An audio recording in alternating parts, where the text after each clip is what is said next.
Bienvenido y bienvenida en un nuevo episodio del podcast Enseñar Idiomas. Soy Hélène Collinet, profesora y formadora para otros profes de idiomas que quieren mejorar su práctica, pero sobre todo alinearse con los principios de adquisición de idiomas para enseñar de una forma más efectiva, más humana y sobre todo más sostenible también en su vida personal para no pasar horas y horas a preparar, a buscar cosas que luego no tienen impacto sobre el progreso de su alumnado.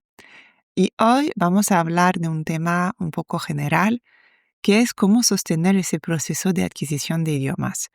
Hablo con muchos profes a diario y me doy cuenta que a veces pensamos que estamos haciendo las cosas correctas. Yo también lo pensé durante mis primeros años como profe, porque está clarísimo que todo el mundo entramos con las mejores intenciones, pero es que a veces no sabemos lo que no sabemos.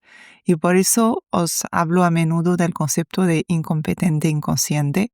Yo durante los 7 primeros años no sabía, no era absolutamente consciente que era una incompetente. Y tenía la sensación de hacerlo mejor de lo que a mí me habían enseñado, del tipo de enseñanza que había recibido, porque hacía animaciones con PowerPoint, porque en mi época todavía no existían ni Canva, lo mejor era PowerPoint, am, hacía juegos, dinámicas, etcétera. Y pues está muy bien, nos lo pasábamos muy bien, tenía una excelente relación con mi alumnado, aprobaba en los exámenes, pero cada vez que me salía del marco de un ejercicio para tener una conversación básica, natural, de me gustan tus zapatos, ¿dónde los has comprado? Era imposible, imposible que me puedan contestar sin tener que pensar durante unos segundos en cómo decir las cosas y sobre todo se olvidaban. Se olvidaban después del examen de el 80% de las cosas que habíamos dado. Así que me puse a investigar y es lo que llevo durante más de 10 años compartiendo en mi blog, en mi Instagram, en mis redes, aquí también en ese podcast, porque siempre luego en todas esas cosas que encontré pensé, pero ¿por qué en la carrera cuando estudiamos para ser profe nos enseñan todas esas teorías, pero nunca nos dicen cómo eso se traduce una vez que estoy delante del alumnado y sobre todo cómo tener un proceso que sea humano sin desgastar al docente, a la profe, teniendo que sacrificar constantemente sus fines de semana, sus noches para poder preparar y ver que al final hay pocos resultados. ¿Cuántas personas te cruzas, conoces y cuando dices que eres profe de idiomas te dicen, pues mira, yo hice un montón de años de francés, un montón de años de inglés, pero a mí no se me da bien los idiomas? Falso. Lo que no se te da bien es aprender un idioma. Lo que se le da bien a todo el mundo es adquirir un idioma. Y aquí vamos a ir un poquito más en detalle de cómo en nuestra práctica docente podemos sostener constantemente ese proceso. Y en la enseñanza de idiomas, uno de los mayores desafíos no es empezar bien. A veces tenemos la sensación que tenemos que esperar en septiembre a coger un nuevo grupo, etcétera, para empezar bien.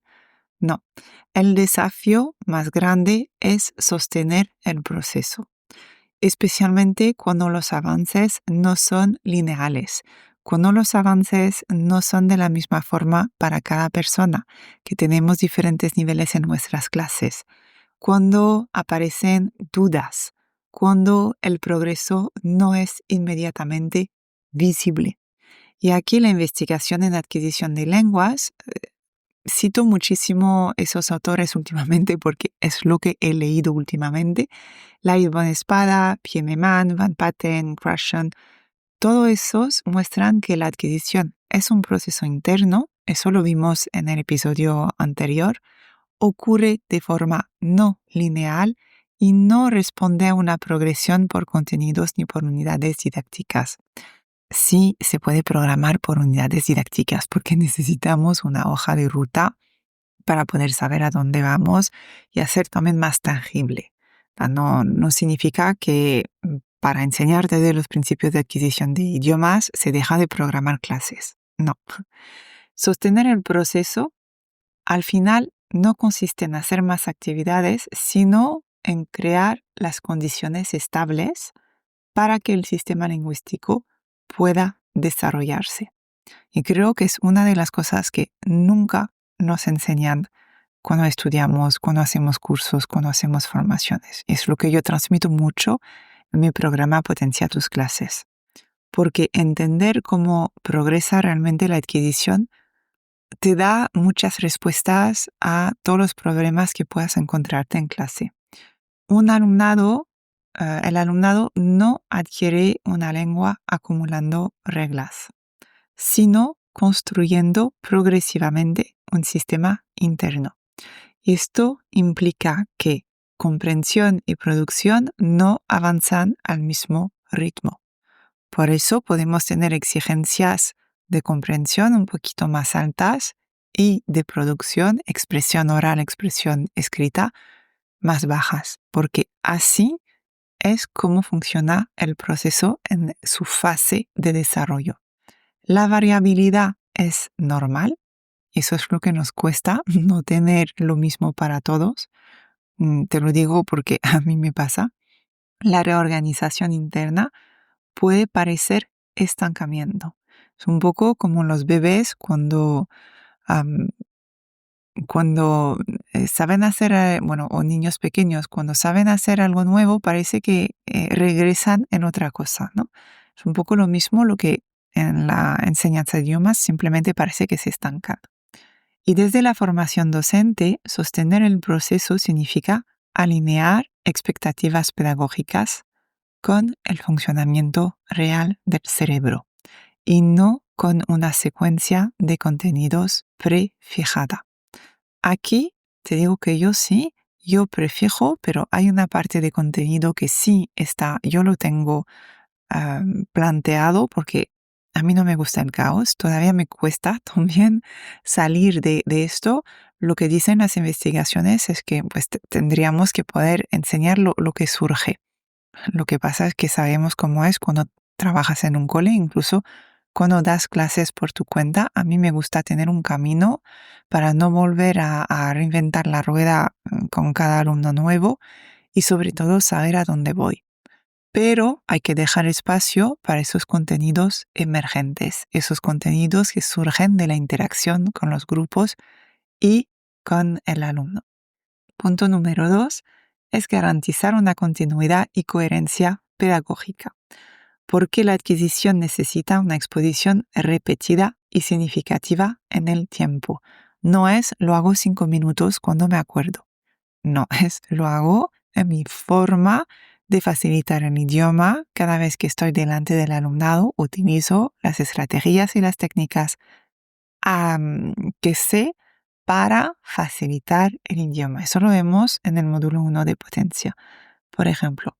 Y en la práctica de aula también eso se traduce en rutinas comprensibles y predecibles, reutilización del lenguaje en contextos variados y reaparición natural de estructuras sin marcarlas como repaso, sin decir vamos a hacer una actividad para los fast finisher para que repasen contenidos, sabiendo que siempre somos los 2-3 mismos que terminan antes y que luego el resto de la clase no tiene oportunidad de repasar. En nuestra programación vamos a tener también en cuenta eso.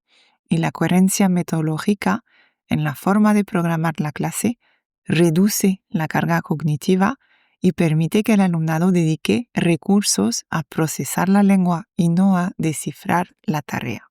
Punto número 3 es priorizar la comprensión como motor del desarrollo. Y también es un punto que cuesta mucho cambiar ese chip. No es porque les vas a hacer hablar más que van a hablar mejor. La evidencia muestra que la lengua se adquiere cuando el alumnado entiende mensajes, no cuando produce de forma temprana o forzada. Y desde la didáctica, la producción es un resultado del desarrollo, no un motor. La atención al significado predece a la atención a la forma, por eso os digo, no se trata de eliminar la gramática, se trata de verla en contexto y luego, cuando estamos en una segunda fase de más intermedios, más avanzados, puedo hacer explicaciones más explícitas, perdón por la redundancia, sobre reglas gramaticales, pero no al principio, cuando no hay ningún sistema interno consolidado. A un niño en su lengua materna no empezamos a hacer ejercicio de sintaxis, no empezamos a construir su capital lingüístico. Pues es lo que tenemos que reproducir también en nuestras clases, porque sostener ese proceso también implica resistir la presión por resultados inmediatos. Y yo levanto la mano aquí porque soy muy impaciente y me gusta como quiero ver ya los resultados. Pero es importante proteger espacios de comprensión rica y accesible. Punto número 4 es ajustar la intervención docente al nivel de desarrollo. Aquí volvemos a la Teachability Hypothesis de Pieneman, que indica que la instrucción es eficaz cuando se alinea con la etapa de desarrollo del alumnado. En la práctica, ¿qué significa? Que no todo lo enseñado puede ser adquirido inmediatamente. Ya lo hemos visto en episodios anteriores, pero ahora tengo la sensación de haber entendido también yo mejor cómo explicar ese principio de orden natural. Es insistir en estructuras no procesables. Es que cuando insistes en estructuras no procesables, eso genera frustración y la repetición en contexto prepara el terreno para adquisiciones futuras. Así que sostener el proceso es acompañar el desarrollo real, no forzar el ritmo del programa. Punto número 5, crear un clima emocional que favorezca la adquisición. También ese punto es que yo cuando empecé hace 15 años a cambiar mi forma decía, venga, obvio, ya lo sé, ya lo sabemos. Pero os digo, y lo repito mucho, pero es que para mí ha sido un bofetazo, se dice así en castellano, un bofetazo en la cara, sobre todo con la regulación del sistema nervioso. La adquisición requiere disponibilidad cognitiva y el aula necesita ser un espacio donde el error no implique amenaza, el silencio no se interprete como pasividad y la participación sea una opción segura y no obligatoria. Eso implica para nosotras, las profes, entender que el clima emocional no es un añadido, sino una condición necesaria y obligatoria para que el aprendizaje ocurra. Punto número 6 y último punto es aprender a leer señales auténticas de progreso. Porque cuando el progreso no es inmediato, podemos necesitar otros indicadores para tomar decisiones pedagógicas adecuadas. Señales de desarrollo real incluyen mayor velocidad de comprensión, es decir, que tú estructuras que ya has visto varias veces de forma repetida en diferentes contextos, ya no tienes que hablar tan despacio, ya puedes ir quizás pronunciando a la velocidad normal de un nativo. Significa también reducción progresiva de apoyos necesarios, donde antes tenían que enseñar visuales, hacer gestos, escribir la palabra en la pizarra, pues poco a poco eso va desapareciendo. Intentos espontáneos de uso del idioma. Ves que el alumnado intenta reutilizar esas estructuras para contestar a las preguntas. Y cambios cualitativos en la interlengua. Y aquí sostener el proceso es no interrumpir ni cambiar de enfoque justo cuando estas señales aparecen, porque podemos tener tendencia a cambiar cada rato si no vemos enseguida los resultados. Para ir terminando ese episodio de podcast, sostener el proceso de adquisición es una postura profesional. Y eso implica varias cosas. Confiar en la investigación. Es que lo dicen, hay gente que ha estudiado a ver cómo es, qué está pasando, cómo funciona, por qué funciona. Sostener la coherencia metodológica. No cambiar caos por tres. Acompañar sin acelerar. Y aceptar que el desarrollo lingüístico necesita tiempo. Y aquí la tarea de la profe no es controlar el proceso. Y yo también he caído en eso de querer dominar absolutamente todo, sino crear las condiciones para que el lenguaje emerja. Me gustaría saber un poquito qué te parece ese tipo de episodios donde entro un poquito más en concreto en ciertos aspectos. Dime qué te parece, si te está ayudando. Y en todo caso, espero que te pueda ayudar también para aclarar un poquito sobre tu práctica docente. Gracias por estar aquí, gracias por escuchar este podcast. Sabes que en la descripción puedes coger una cita conmigo o con alguien de mi equipo que me está ayudando para coger esas citas y ver si te podemos ayudar o no con el programa Potencia tus clases. Nos vemos en el próximo episodio.